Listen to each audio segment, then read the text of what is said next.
As it usually is in Oklahoma, May was an active weather month. Flooding, large hail, high winds, and destructive tornadoes made life interesting for many Oklahomans and devastating for others. More storms this week reminded us the spring severe weather season isn't over, and that has many people looking for ways to protect themselves from the next deadly storm. It's continuing to track straight east, and as you can see, this thing hasn't decreased in size any. Mindy Chaddick knows all about close brushes with killer tornadoes. Chaddick wrote out the May 3rd, 1999 tornado in a bathtub and hoped she'd never have to live through a similar experience.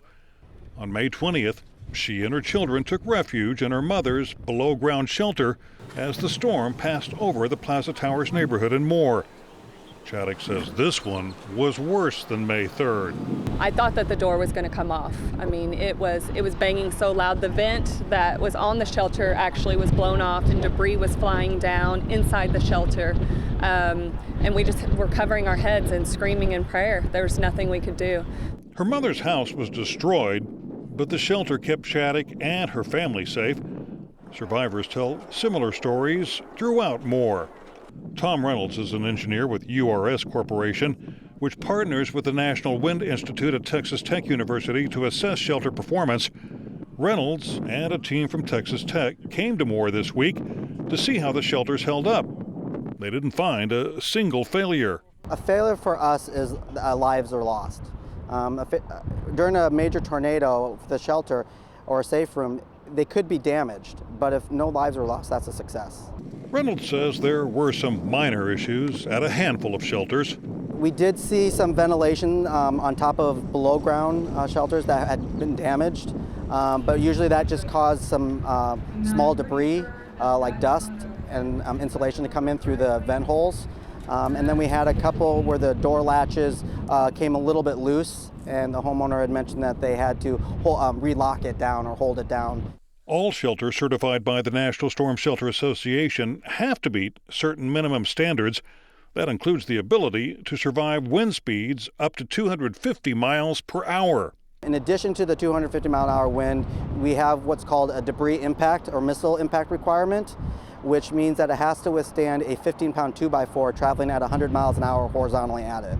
The testing performed at the National Wind Institute shows what can happen to a structure without a safe room. Despite their value in saving lives, Oklahoma does not require safe rooms in homes or schools.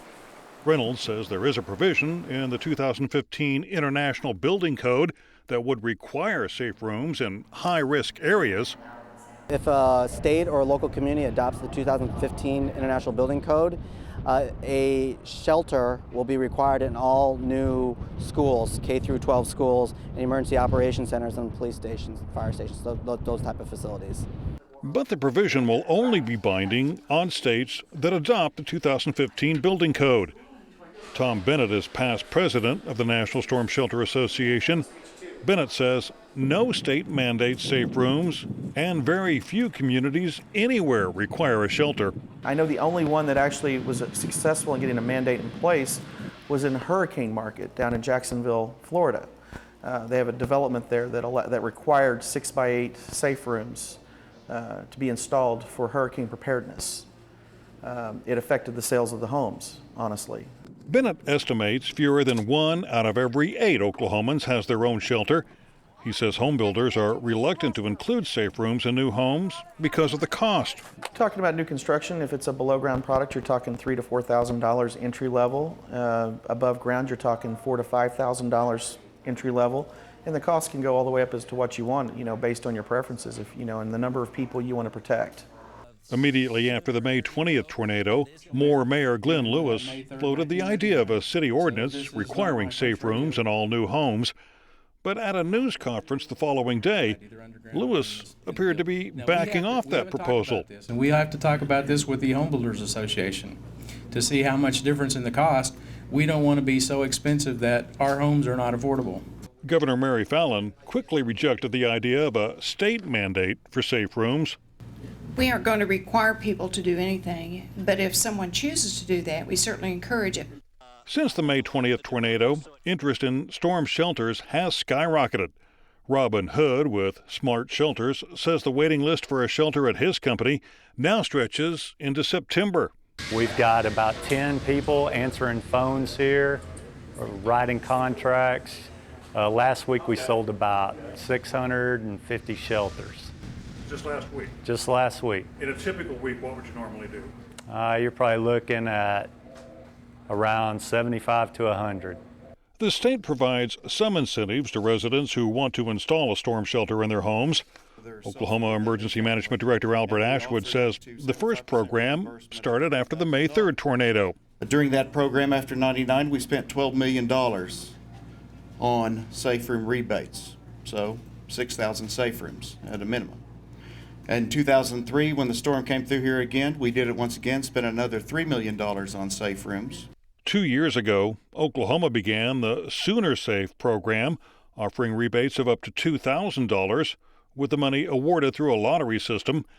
Ashwood says the rebates are paid for with federal funds, which come from a hazard mitigation grant program. And that's eligible after you have a presidentially declared disaster.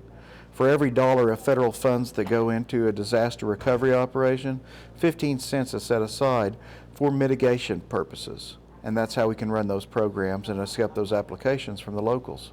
Ashwood says there are no plans to expand the program. We want to make sure that individuals have the opportunity to get a safe room in their home, but we don't want it to be totally a government-funded program. I'd hate to see somebody standing out there saying that I would have had a safe room if the government had paid for it quicker. The city of Moore also hoped to offer rebates for safe rooms before May 20th, but that program is on hold while the city awaits a federal grant. Galen Kitch is the emergency management director in Moore. We've been unable to apply for that as yet because of needing a document in place that we've been working on. It's taking a very long time to get the document exactly the way FEMA would like it and get it approved. The city of Moore's website blames the delays on changes in federal requirements, noting, "We found that the FEMA requirements and their interpretations seem to be a constantly moving target, more so with the new wrinkles." Several state lawmakers are teaming up with businesses to launch a nonprofit organization to raise funds for shelters in Oklahoma schools. Houston-based energy company Apache Corporation has pledged $500,000 to start the Shelter Oklahoma Schools program and will offer another $500,000 to match additional donations. Representative John Eccles concedes retrofitting every school in Oklahoma won't be easy. Emergency officials estimate the cost of building safe rooms will approach $1 million per school, and Oklahoma has more than 1,600 public schools. The total could easily be more than $1 billion. This will take a team effort on that. Will it take some companies maybe seeing what companies like Apache have done and deciding, I want to help donate labor, I want to help donate materials, I want to help work with these people? Absolutely, yes, that is absolutely what it will take. Still, Mindy Chaddock knows from hard-earned experience the value of a shelter in Tornado Alley. Her mother is still deciding whether to remain in Moore, but one thing is certain. Does she plan on rebuilding? At this time, we don't know.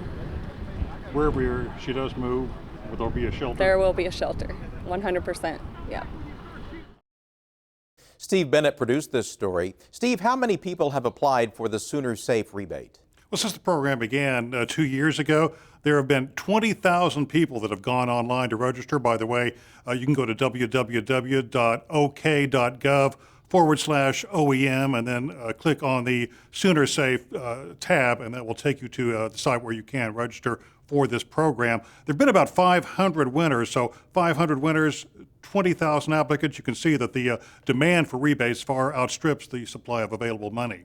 Is the rebate enough to cover the cost of a shelter? Unfortunately, no. It's $2,000, and most of the prices for a below-ground shelter will run in the $3,000 to $4,000 range. If you're talking about an above-ground safe room, it's more expensive, anywhere from $6,000 to $8,000, and of course you can go above $10,000 depending upon your preferences, how many people you want to protect. So it is going to be very costly. There have been reports, in fact, of people that have actually won the Sooner Safe lottery, but they've had to back out because they couldn't afford the additional cost. So still some very expensive shelters out there, and still need a lot more money to be able to pay for all of them.